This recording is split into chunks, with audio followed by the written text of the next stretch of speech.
hoy se conoció una primera encuesta de la consultora Proyección, si no me equivoco, que construyó una muestra con un escenario para la PASO que va a ser el 13 de agosto para la presidencial, con los candidatos ya definidos y candidatas, y también para la provincia de Buenos Aires. Salió en último momento ahí en el control, ahora lo van a poner primero el escenario PASO presidencial. Recordemos que... Todavía se puede bajar alguien, ¿no? O sea, bajar se puede bajar cualquiera. No se puede sumar. Debes poder bajar hasta el último día, quiero creer. De un Creo día para que el otro sí, decir, no nada, sabría no quiero ser presidente. Sí que sé que en la ciudad de La Plata, por ejemplo, que hay 5 listas de la oposición platense, del peronismo, entre hoy y mañana todavía pueden bajarse candidaturas. Tengo entendido que hasta 96 horas se pueden hacer modificaciones. Después de Esto 24. Es presidencial. Esto es el escenario PASO presidencial, donde vemos a la izquierda en celeste al oficialismo las dos fórmulas. Recién hace un ratito, tenemos primero a Sergio Massa y Agustín Rossi con 30,3% de los votos. De nuevo, con encuesta, con proyección. Proyección es el nombre de la consultora y demás. Y Juan Grabois y Paula Abal Medina, 2,5%. La intención de voto. 32,5 el frente. 32,8 el frente Unión por la Patria, iba a decir el Frente de Todos.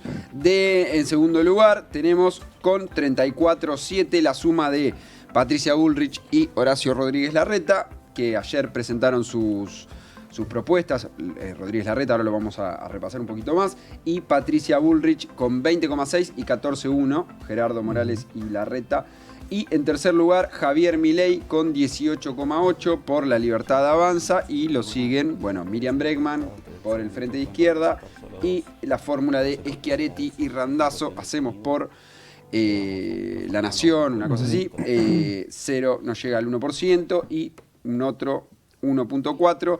Esa es la proyección que salió hoy recién con las fórmulas. La primera consultora que saca una encuesta justamente de sondeo para ver cómo está diagramado el escenario electoral, ya con las fórmulas establecidas. Recordemos que todas las encuestas anteriores se matizaba mucho el resultado del oficialismo justamente porque no había una definición clara de los precandidatos. Me parece que es muy difícil retener ese 34,7 de Juntos por el Cambio. Para ellos le va a ser muy difícil. Porque se van a matar entre ellos. Yo creo que si gana Rodríguez Larreta, los votos de Bullrich no van a ir para Larreta. Y si gana Bullrich, los votos Pero no ahí también lo que tenés es que el que votó a Milei, que ve que con ese número queda fuera de la PASO. Queda fuera del balotaje. ¿Sigue votando a Milei o se va con Bullrich? No, para mí... Y no, pero es que ahí ya no tenés un balotaje. No, ¿cómo? No. Vos pasás la PASO. Claro. Vos pasás la PASO. Queda la que Massa, pasa es Bullrich, Milei. Ok. Queda bien. Massa, Bullrich, Milei. Bien. El votante de Milei de la PASO, que sería este 18 que estamos acá, ¿lo va a mantener o va a perder un pedazo que se le va a ir a Bullrich porque Bullrich tiene más posibilidades que Milei? No, para mí esa cuenta la tiene que sacar gente con 2 dedos de frente y los votantes de Milei. No, pero de verdad lo digo, no creo que saquen esa cuenta estratégica. Es un voto útil. Me parece, pero no creo que hagan un voto útil, me parece más voto fanático el voto de Milei. Parece que son más empernidos en pensar que eso van a llegar al balotaje. Hay un crecimiento del candidato Javier Milei que tiene que ver, y de su figura, que tiene que ver con 2 factores. El principal es la instalación a través de medios de comunicación y muchísimo dinero en todas las pantallas y en las redes sociales y demás. Y el segundo es el desencanto social. Yo creo que hay un factor, un plano ideológico en el cual uno puede deducir que el votante de Milei va a ir hacia una opción ideológica más parecida, ¿no? Podemos pensar en Bullrich, podemos pensar también en Larreta y su faceta más de halcón, que se le sale todo el tiempo. De hecho, sobre eso vamos a hablar ahora un ratito. Pero también tiene que ver con un poco con el desencanto. No nos olvidemos que hubo una entrevista, un sondeo de opinión, un análisis más cualitativo de Subán Córdoba, lo hablamos acá incluso, que fue... hará cosa de un mes y medio atrás, después lo podemos retomar y en algún momento y demás, donde el electorado de Milei, al menos en ese focus group que estaba bastante fundamentado y demás, no estaba tan de acuerdo con los valores o con las definiciones más ideológicas de prender fuego al Banco Central, del individualismo ultranza, sino muy por el contrario se veía, y ese era creo que el dato más significativo de esa encuesta, que no se deja de compartir un algo, un sentimiento más de solidaridad, de identificación con algunos valores de la justicia social, si se quiere, del sentir comunitario.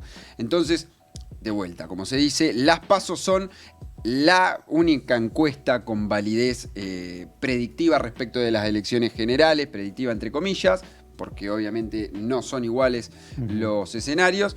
Y de nuevo, el oficialismo tiene una fórmula de unidad, digamos, una oferta electoral de unidad a nivel presidencial, también a nivel provincial. Ahora vamos a ver, si quieren ir preparando la placa de la proyección de resultados electorales en la provincia de Buenos Aires, que lo diferencia del momento previo, digamos, al 24. Es decir, al no estar claro quién van a ser los candidatos del oficialismo, si va a haber PASO o iba a haber lista unidad, esas tendencias o esas impresiones o preferencias se diseminaban un poquito. Entonces, lo que vamos a terminar de constatar después del 13 de agosto es, y sobre todo después de este año, qué va a pasar con ese voto del electorado de Milei. ¿Cuánto va a sacar? Si va a sacar ese 18%, que es un montón, o si va a sacar menos. Y ahí, para mí es el techo ese, el 18%. No lo sabemos, no lo vamos a saber a ciencia cierta. Uno puede deducir en función de ciertos indicadores, puede aventurarse a un escenario posible. Ese es un escenario posible que se tiene que dar una vez que transcurra la fecha. La primera de todas es el 13 de agosto. Este domingo también hay elecciones en San Juan para gobernador. Recordemos que va el hermano de Uñac, las elecciones que se desdoblaron producto de la imposibilidad que planteó la Corte Suprema de Justicia hace un tiempo atrás. Era en mayo, no me acuerdo ahora exactamente qué domingo de mayo, pero también, como decíamos, se vio el escenario, se planteó un escenario electoral para la provincia de Buenos Aires, donde el gobernador de la provincia, el actual gobernador Axel Kicillof, gana bastante cómodo con respecto a la oferta electoral de la oposición. Kicillof va a repetir la fórmula con Verónica Magario y enfrente, Juntos por el Cambio, presenta por un lado a Diego Santilli y Pose, el intendente de San Isidro. Pose. No, Pose. Sí, sí. ¿Hizo campaña con eso? No, pero bueno, tranquilamente. No, pero la hija va de candidata a intendenta. Exactamente, hablando de castas y de herencias desde y hay que decir que el padre de Pose era intendente antes de el propio Gustavo. ¿Ustedes están tomando dimensión que podemos llegar a tener como suegra al presidente a Moria Kazán? Sería maravilloso. Tenemos como suegra de presidente a Moria Kazán. Me dejé de ver. O sea, ya tuvimos de madrastra del presidente a Flavia Palmiero. Sí. Porque estuvo con Franco Macri. Es verdad. Y ahora estaban separados. Estaban separados, bueno, pero fue madrastra de Fue Mauricio Macri. Fue madrastra. Y ahora podemos tener a Argentina. No lo entenderías. Es hermoso. Es hermoso que podemos tener esto. Bueno, y decíamos, la otra fórmula de la oposición, mejor dicho, para la provincia de Buenos Aires, la conforman Néstor Grindetti y Miguel Fernández, que es el intendente de Trenquelauquen. Entre los dos sectores suman algo así como el 32,2% frente al 37,3% de Axel Kicillof. Acá se da algo curioso, por lo menos, digo, en la sumatoria se supondría que le ganarían, también hay que ver esto si retienen, sí, ¿no? En la sumatoria 19 más 12. Ajá. Pero acá lo curioso que sería es que el gobernador que gana no es el gobernador de Larreta, o sea, es el gobernador de Larreta y no de Bullrich. Claro. Y nosotros recién vimos que... Claro. Exactamente. A ver, por eso, de nuevo, hacer futurología es muy difícil. Si uno incluso quiere analizar en el escenario general, es cierto que el oficialismo en la provincia de Buenos Aires tiene más chance que el oficialismo a nivel nacional, a priori, más allá de toda encuesta. Si uno toma en cuenta, por ejemplo, los indicadores económicos, el nivel de pobreza, el nivel inflacionario, es muy difícil pensar que el oficialismo a nivel nacional gane las elecciones. No es imposible, porque hasta que no sucede el resultado, o sea, no. Y además en la provincia el oficialismo va con el propio gobernador, cosa que no sucede a nivel nacional. A nivel nacional va por la reelección. Pero también es muy difícil pensar una elección en la cual una fuerza política gane la provincia de Buenos Aires y no gane la elección nacional. Es decir, que en todos los escenarios posibles va a haber sí o sí un elemento de novedad. Entonces, esperemos ese factor novedoso dentro de la historia democrática argentina reciente, por lo menos. No tengo todos los datos o todos los escenarios que han sucedido como para hacer una comparación ahora, pero teniendo en cuenta por lo menos esos elementos, es muy difícil que no haya una sorpresa, digamos. Pará, sí pasó una vez. ¿Cuándo? Con De la Rúa. Bueno, pero ahí... De la Rúa ganó la presidencia y el gobierno... Fue de Rucauf. No, ¿era Rucauf? No era del... Sí, Rucauf. Sí, Rucauf era con la... Fue la zapatilla firmada. La de Pinky. Claro, pero bueno, ahí hay muchas sospechas. No, ¿sospecha de qué? Y que por ahí... Rucauf sería No había que irse a dormir. Fernández Mejídez se fue a dormir diciendo ganamos. Bien, y cuando vos te despertaste a la mañana, mirá vos, ¿no? resulta que... Habían perdido. Y no hay que irse a dormir. No hay que irse a dormir, nunca. No hay que irse a dormir. Hay que estar al lado de la urna. Festejar hasta el otro día a la mañana. Hay que estar al lado de la urna. No importa que estés cansado de la campaña, porque... Sí. Lo cierto es que Horacio Rodríguez Larreta junto a Gerardo Morales presentaron sus propuestas electorales en el distrito de 3 de febrero. El anfitrión fue el intendente Valenzuela. Ahí estamos viendo algunas imágenes de la llegada con diferentes dirigentes y dirigentas. Todos pibes. Santilli, estuvo Pose, estaba Los Penato. Bueno, muchísimos hombres y mujeres del sector del larretismo de cara a la PASO. Y yo la semana pasada dije esto de, bueno, hay que ver el juego retórico, digamos, las elecciones de las palabras y el lenguaje para ver si se logra consolidar lo que es una hipótesis de algunos analistas, una hipótesis de que, bueno, el sistema político busca posicionar candidatos que tiendan a ir hacia el centro para empezar a salir de la grieta, algo que fue hasta ahora más declamativo que otra cosa. Larreta hizo una propuesta después de que habló Gerardo Morales, enumeró cuáles eran sus propuestas. Ahora, pero me queda una cosita. Sí, claro. No me acuerdo quién ganó la interna Bullrich-Larreta, ¿quién la ganaba? Según la encuesta. Según la encuesta, Bullrich. Bullrich ganaba la Exacto. Bien. Bueno, estuvo, como decíamos, en 3 de febrero con Diego Valenzuela, el intendente, que tiene un programa con Urbano en Tierra de Oportunidades. Es periodista. Es periodista, exactamente. Habló Morales primero y, bueno, planteó algunas cuestiones sobre que Massa es el Alberto Fernández del 2019 y algunas cuestiones más en ese sentido. Y lo llamativo es, uno puede decir, es en el marco de la discusión interna con Patricia Bullrich para ganar el electorado, el núcleo duro, lo que sea, cuáles sean las razones es indistinto, pero si vamos a ver dos cortes que señalamos del discurso, porque la verdad que las propuestas que hizo giraron en torno a vaguedades, de hecho habló sobre educación y la verdad es que si uno fui a buscar una nota de la página del portal Chequeado, que creo que incluso hasta depende del Diario de la Nación, es decir, que no tiene sospecha de portar ideológicamente una línea editorial que sea contraria al PRO o a Cambiemos y demás.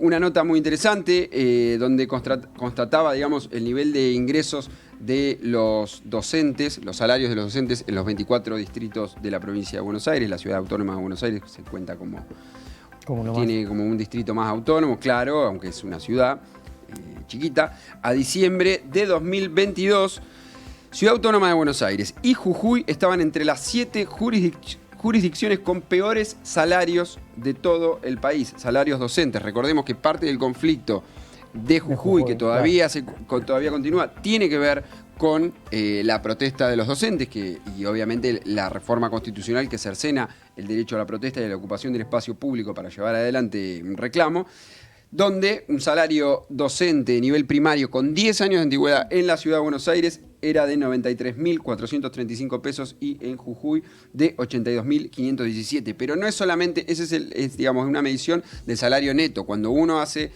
la valoración del salario en función del poder de compra.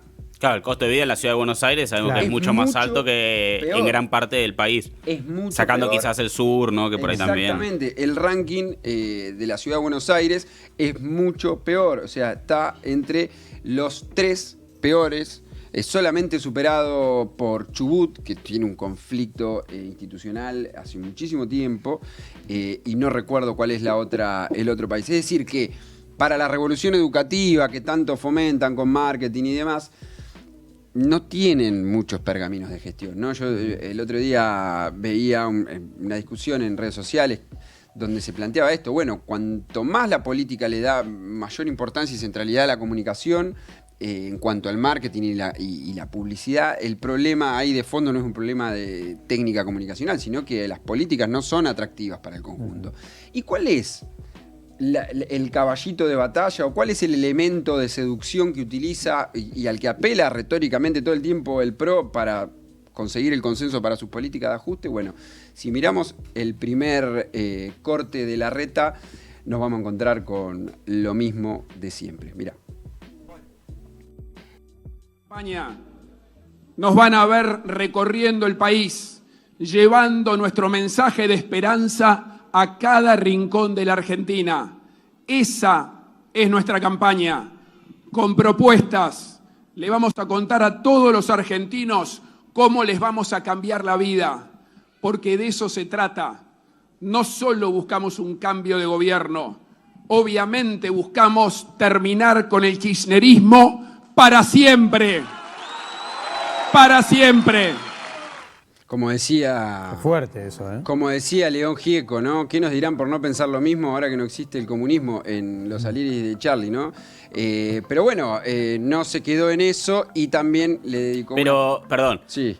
Creo que también tiene que ver con que desde su propio espacio lo corren con esto de sos el La tibio, paloma, claro. sos el que busca la ancha avenida del medio. Entonces tiene que como mostrarse cada vez un poco más a la derecha para no... Las elecciones, digamos, la elección del discurso y el mensaje claramente está condicionada o está asesorada en función de un electorado, de un núcleo duro. Es una elección. No, y además está haciendo una y una, porque sale de acá y después va a una entrevista a una radio y él dice no, que hay que tratar de los consensos, que lo importante es el diálogo. Después se va a otro y de vuelta, hay que exterminar el kirchnerismo. Después va a otro lado y no, pero lo importante es el diálogo. Va tirando... Corre atrás del oportunismo en pos de un objetivo que es ganar, digamos. No es una cuestión de una valoración moral de lo que está haciendo, si está bien o está mal, pero es una decisión ideológica o al menos ética y que los pone en el mismo lugar de siempre, exterminar a los demás. El segundo recorte le dedica unas palabras similares al gobernador de la provincia de Buenos Aires. Mirá. Eso es darle prioridad a la educación. Y no como el gobernador de esta provincia que aparece abrazado a las carcajadas, no sé de qué se ríen con Baradel. Se van, queda poco, les queda poco. Paciencia, queda poco. Ahí está Horacio Rodríguez Larreta. Bueno, quien también no hizo una presentación pública así de sus propuestas, por más vacías que puedan sonar, digamos, a las expectativas, por lo menos de los que hacemos la información y buscamos la información, fue Patricia Bullrich. Estuvo en San Isidro con Ramón Lanús, que es el candidato que va contra la hija de Pose, su candidato que va a apoyar. Estuvo también en Santa Fe con Carolina Lozada en una cena para juntar fondos para la campaña. Habló de varias cosas, también estuvo en una entrevista de radio, planteó, Patricia Bullrich en modo Macri total, y hoy me hiciste acordar que inventaste una palabra ¿cuál fue la palabra? Constelar. Bueno, capaz que no la inventaste vos. No, pero ya estaba inventada. Sí. La que inventó una palabra fue Patricia, que está en modo Macri a full. Así que si quieren escucharla, pongan ese recorte. Mirá. Es muy importante entender que ese primer momento es fundamental para que vos muestres el conjunto de reformas que vas a hacer en el país. La reforma del Estado, la reforma impositiva, las reformas penales, que tan importantes son para una ciudad como la de Rosario, las reformas de, digamos, el cepo, que nos está encepando totalmente la economía y nos está impidiendo crecer. ¿Vos estás encepado, Claudio? Sí, me encanta, lo voy a empezar a usar el verbo encepando. Encepando. ¿Vamos a tomar algo? No, soy una amiga. Me estás encepando la relación, voy a decir. Estamos encepando estás este encepando vínculo. la libertad. Sí. Tengo encepado el bolsillo. Sí, No sé, tengo claro. encepado el poder adquisitivo. Qué lindo.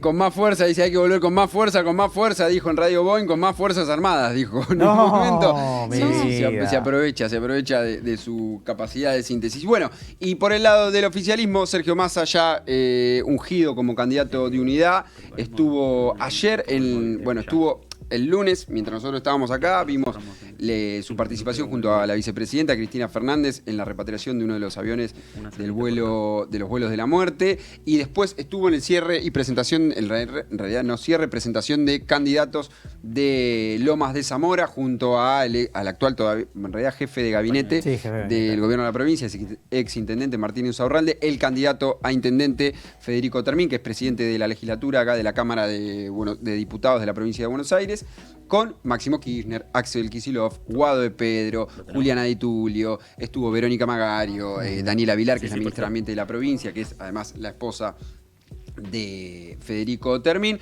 Estuvo ahí Massa junto a los candidatos, ya en lo que es el desafío, ¿no? Ahí la campaña, la gestión, ¿no? Y los desafíos claramente están en mostrar cierta estabilización de las variables macroeconómicas, poder generar para los sectores laburantes un poder adquisitivo, digamos, de alguna manera sostener el poder adquisitivo o mejorar de alguna manera ese elemento que es tan sensible para la elección de las autoridades cada 2 años. Y también estuvo ayer en una entrevista en Camarco, que es la de la Cámara Argentina de la Construcción, planteando la necesidad de sacarse encima el Fondo Monetario Internacional, es decir, hay que juntar los dólares con el modelo, llevar adelante a fondo el modelo exportador del país, generando valor agregado, obviamente resaltando la importancia del gasoducto de Vaca Muerta, del gasoducto Néstor Kirchner, mejor dicho,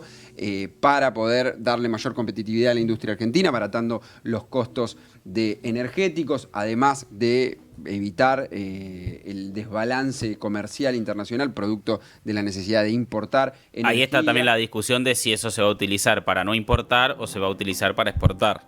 Bueno, parte del desarrollo tiene que ver con poder ampliar y mejorar esa capacidad de producción de los recursos naturales. De hecho, ahora a la tarde se conoció una noticia de un préstamo de $900 millones del BID, hasta hace poco era de 250, que se estaba tratando de negociar para inversiones en salud, energía e infraestructura. Puso, obviamente, ante sus interlocutores, que es los empresarios de la construcción, puso la importancia de la obra pública, también de la articulación con el sector privado, pero la definición más fuerte fue justamente la crítica abierta al Fondo Monetario Internacional y el textual de tenemos que pagarle todo y sacárnoslo de encima. Hay muchísima más información, pero la vamos a seguir tratando de acá al 13. Gane quien gane, va a ganar alguien con raíces peronistas. Y todos estuvieron dentro del peronismo. Patricia, bueno, Larreta estaba en el peronismo. Bueno, en la parte más tiene de peronista oscura, bueno, pero y todos... Schiaretti también. Schiaretti también. Schiaretti, tiene de peronista Larreta. El que te gusta a vos, ¿cómo se llama? Moreno. ¿Cómo el que me gusta? Bueno, acá dijiste Moreno. Hay muchos que son peronistas. No estaba en la encuesta Moreno igual, ¿eh? No está en la encuesta, es verdad.